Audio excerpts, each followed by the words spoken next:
Many people love to be part of building and extending their own home. And one of the most traditional forms of building materials is mud or mud brick, mainly because it gives a lovely rustic, warm feel to the house. Now, before you begin to build in mud brick, there's a few traps you should look out for. Warren Harbour wanted to be involved when he made additions to his home, so he chose to use mud bricks, which he could lay himself with the guidance from bricklayer Mark Howard.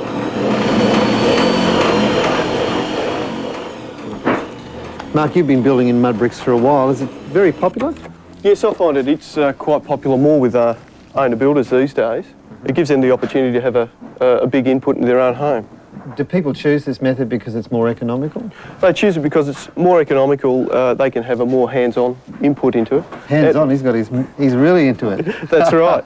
And it takes with, you don't have to be a skilled person to do it. Yes. So that's the benefit in it. And you have to have one of these hats, I guess, to look the part. Oh, certainly, yeah. What's in the mix of this one?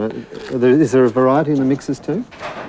In the mix of mortar, it's just a very weak cement mix of 1 cement to 10 sand. Yep. That's so that the mortar isn't stronger than the brick.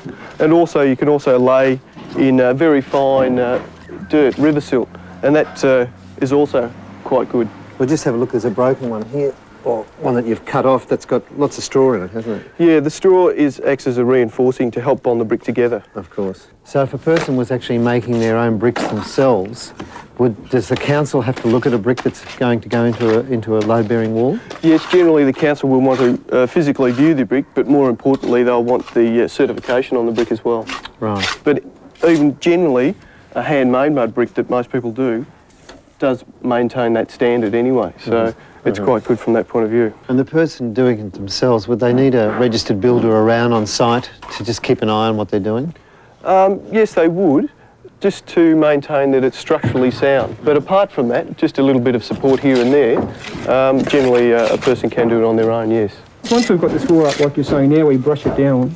That's right. And then we blend all this into one, do we? Sort of just generally, yeah. You'll still see the nice, soft, subtle contours of the mud bricks themselves, but it just helps fill up the sharp holes and lumps and bumps here and there.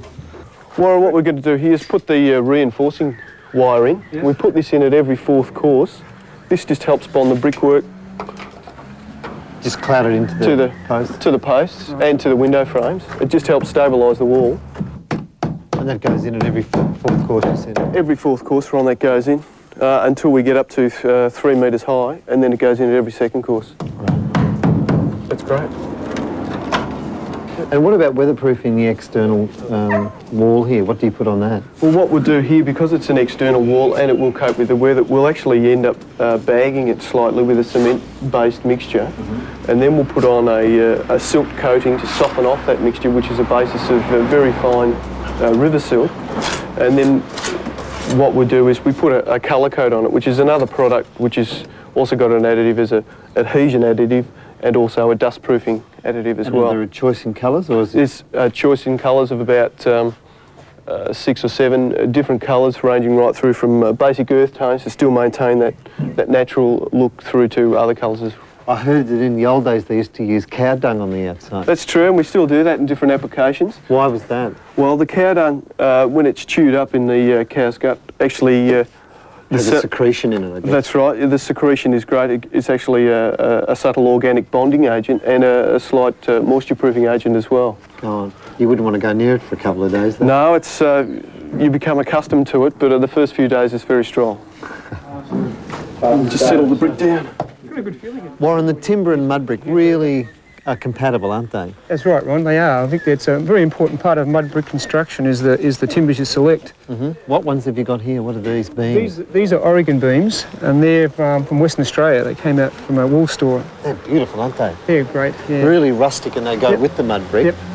Yeah, they certainly have got that character that we're looking for. And will these be visual when everything's finished? Yes, they will be visual inside. We'll have the visual posts and the mud brick butting up to these, so I think it's going to enhance the timber as well as the mud brick, so it should be quite a good mixture.